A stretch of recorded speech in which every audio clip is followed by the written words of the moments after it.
Salve, salve galera, beleza? Hoje o papo vai ser sobre o fundo Bari11. É um fundo que eu já trouxe aqui no canal alguns reviews, mas já tem bastante tempo, né? Acho que foi lá em janeiro ou fevereiro. Vocês sabem que é um fundo bem interessante, um fundo de papel, que tem uma característica de buscar créditos pulverizados, né? Isso acaba sendo bem interessante para complementar a sua estratégia de investimento. Gosto bastante do fundo, sou cotista dele, tá? Mas não por isso pouparei as críticas que tenho a ele, sobretudo em relação às taxas que este fundo aqui cobra, tá, gente? Esse talvez aí já seja um spoiler do maior ponto negativo desse fundo, porém, colocando na balança, eu acho que no preço que ele está sendo negociado hoje, pode ser sim uma grande alternativa para você, beleza? Então, pessoal, de antemão, eu peço aí que você deixe o seu like no vídeo. Vamos voltar com tudo aí, já é o segundo vídeo em sequência que eu gravo aqui para vocês. Comentei que eu passei por uns problemas pessoais, ainda estou passando na verdade, e não quero deixar esse projeto morrer, tá? É um projeto que eu gosto muito, eu como investidor, né, é muito legal trazer esse conteúdo para vocês. Eu sou professor também de matemática e de física, então trazer esse conteúdo de uma forma um pouco mais didática é algo que particularmente eu me sinto muito feliz. Então eu espero que de alguma forma eu consiga contribuir para o seu conhecimento, para suas análises e para a sua tomada de decisão também, beleza? Bom, então descendo aqui, a gente tem a estratégia de investimentos do fundo que eu já adiantei para vocês, que é justamente a busca por créditos pulverizados. Então muitas vezes a gente vai ter um único CRI que vai ter aí dezenas, se não centenas de credores, tá? É esse o foco principal deste fundo aqui. Inclusive, ele até cita aqui que no mês de maio, o fundo possuía aí no seu portfólio 31 CRIs, sendo que 18 deles são de créditos pulverizados, nos quais constavam 1.306 créditos imobiliários com ticket médio de R$ 181 mil por contrato, tá? E garantias totais de 1,9 vezes o valor desses empréstimos, ou seja, uma relação de LTV aqui muito interessante, né? Cerca aí de 50% nessas operações pulverizadas. Isso aqui é bem interessante, traz uma certa garantia aqui para esses créditos pulverizados, beleza? Aqui, pessoal, eu destaquei a distribuição do último mês, né, que foi de 93 centavos por cota. Aqui também algumas movimentações interessantes do fundo, ele acabou vendendo aí 2,7 milhões em MXRF. A gente sabe que teve uma valorização aí do MXRF no mês de maio, né? E o fundo acabou optando aí por se desfazer de uma certa posição que ele possuía e adquiriu em contrapartida R$ 328 mil em CYCR, tá? Então essa basicamente foi a movimentação do Bari no mês de maio, ok? Aqui embaixo eu destaco o que eu já adiantei para vocês também, talvez o maior ponto negativo aqui do fundo, que são as taxas, né? Veja que a gente tem 1,30 de administração mais 20% de taxa de performance do que exceder o benchmark. E o benchmark dele é CDI mais 1,5% ao ano. Bom, o CDI hoje está na casa dos 13,55, 65, né? Um pouquinho abaixo da taxa Selic. Então a gente está falando aí de algo em torno de 16% ao ano, tá? Já adianto para vocês que nos últimos meses o fundo não conseguiu atingir esse benchmark, até porque com a Selic nas alturas, realmente é difícil bater esse benchmark aqui, né? Então, por consequência, não houve aí a dedução do seu resultado por conta dessa taxa de performance, tá? Então isso aqui acaba sendo algo bem ruim do fundo, né? Essa taxa elevada. Porém, pessoal, aquele negócio, muitas vezes pode valer a pena a gente pagar uma taxa um pouquinho maior para ter uma carteira de créditos aí bem interessante, que é o caso aqui do Bari, que eu particularmente gosto bastante, tá? Descendo um pouquinho aqui, pessoal, antes de falar da DRE, que talvez seja o ponto principal do fundo, eu quero mostrar para vocês este gráfico aqui, tá? Veja que este fundo é um fundo, sim, de inflação. Ele tem aí 62% em IPCA, tá? Porém, cerca de 22% do portfólio do Bari11 está atrelado ao IGPM. Isso daqui é muito importante de destacar, por quê? Porque o IGPM vem constantemente registrando deflação. Inclusive, eu até separei aqui para vocês a tabelinha aí dos últimos 12 meses, né? De maio de 2022 a maio de 2023. Veja só como esse índice sofreu muito nos últimos meses, né? Desde agosto aí, ó, com uma deflação de menos 70, menos 0,95, menos 0,97, menos 0,56. Aí teve 2 meses aí positivo ainda que baixo, né? 0,45 e 0,21.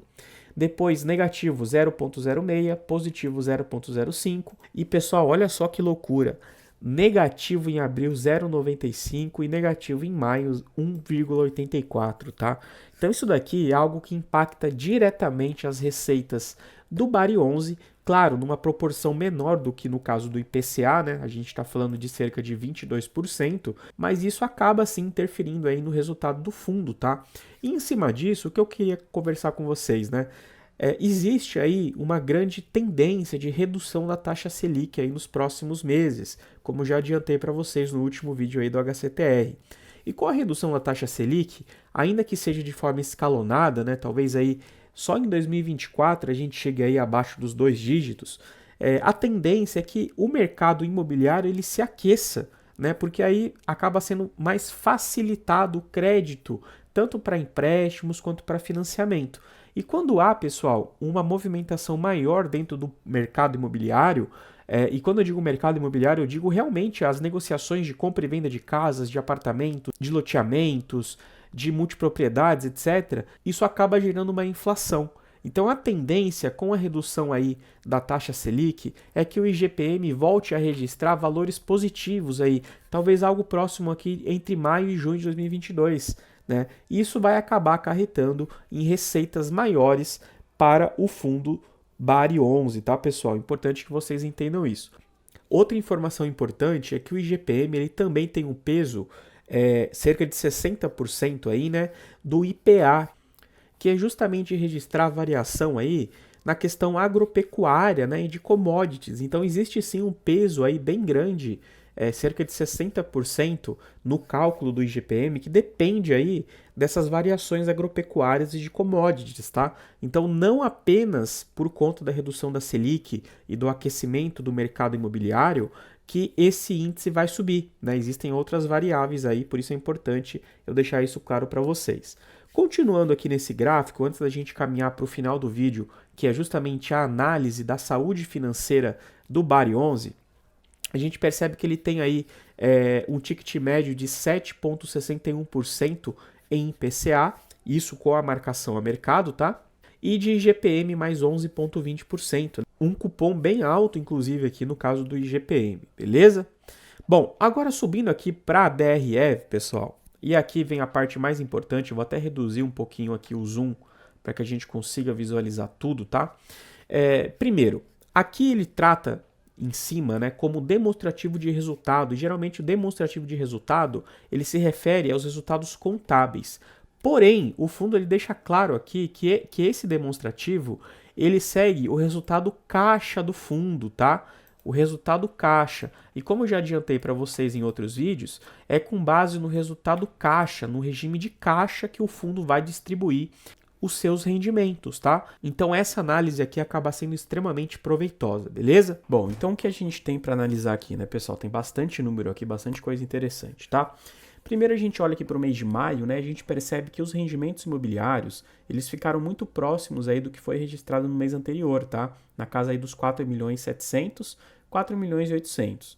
Já a renda fixa teve um acréscimo interessante, né? Acredito que muito por conta da venda da posição que ele possuía em MXRF, né? Que foi de 2.700.000, e ele acabou adquirindo apenas aí R$381 mil em CYCR11. Então talvez essa diferença aí do que ele vendeu e do que ele comprou tenha corroborado aí para aumentar esse rendimento da renda fixa, beleza? Bom, aqui embaixo a gente tem algumas despesas, né? Então a gente tem aqui a taxa de administração que chama bastante a atenção, né? Veja que no mês de maio foi de R$514 mil.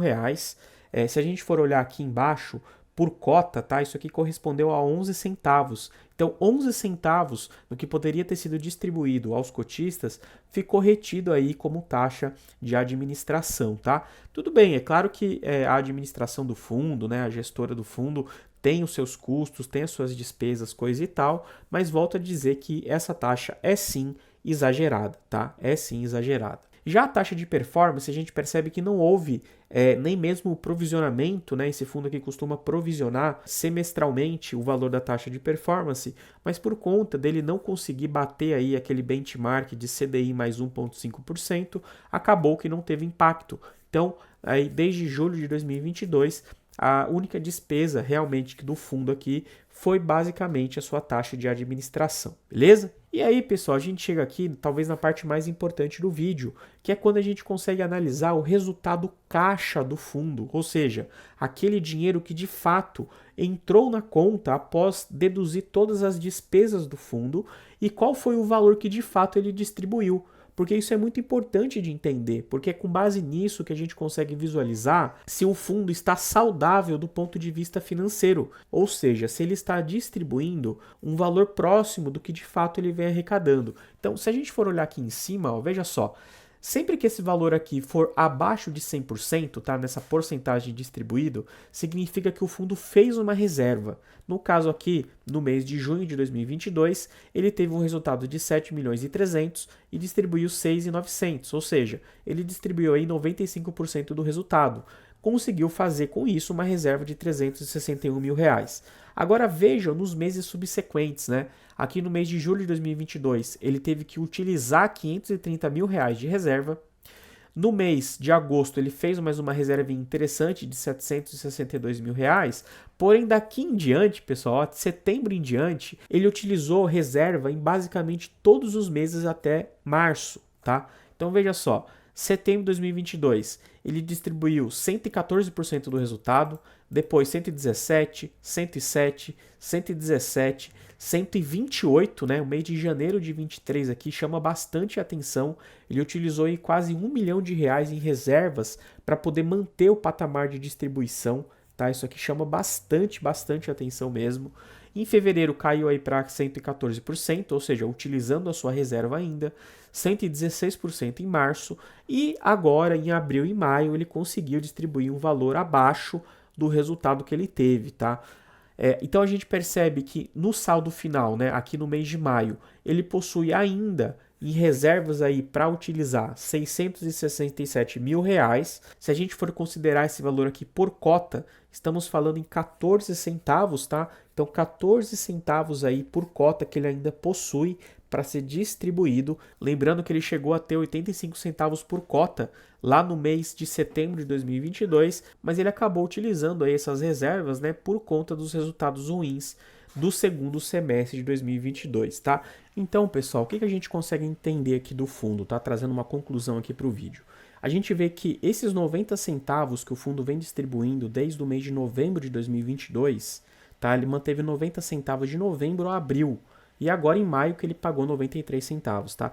Esses 90 centavos, eles só foram possíveis serem entregues por conta das reservas. Então veja, o resultado na verdade, ó, foi 84 centavos, ele pagou 90, foi 77 centavos, ele pagou 90, foi 70 centavos, ele pagou 90 e assim por diante, tá? Somente agora nos últimos 2 meses que ele conseguiu ter um resultado acima de 90, mas manteve aí o patamar de 90 centavos, né? Com exceção aqui no mês de maio, que subiu 3 centavinhos para 93 centavos de distribuição. Bom, concluindo então o vídeo. Eu acredito que este fundo aqui deva manter um patamar de distribuição entre 80 centavos e R$1 até o mês de dezembro. Isso por conta das variáveis que eu já citei aqui para vocês no começo do vídeo.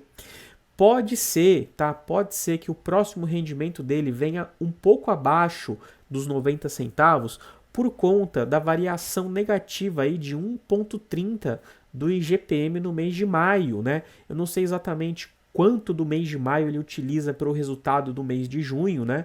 Então pode ser sim que ele tenha aí um resultado um pouquinho pior do que os 90 centavos, mas considerando que a cota dele fechou o pregão de hoje, dia 26 de junho, a R$ 82,30, a gente está falando de um dividend yield aí próximo de 1%, né? Caso ele reduza aí para 85, até 80 centavos, próximo de 1%, se não mais do que 1%. Detalhe, em um fundo que está sendo negociado abaixo de 0,90 valor patrimonial, ou seja, com um desconto de 10% em relação ao seu patrimônio, tá?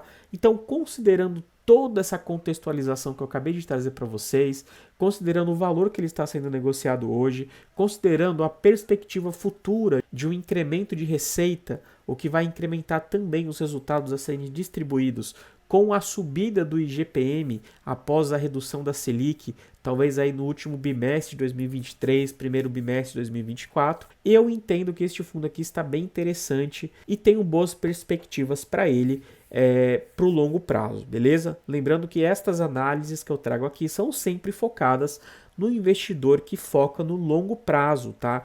Eu não sou um investidor de trade, sobretudo em fundos imobiliários. Fazer trade em fundos imobiliários, na minha visão, é um erro, tá? É um erro.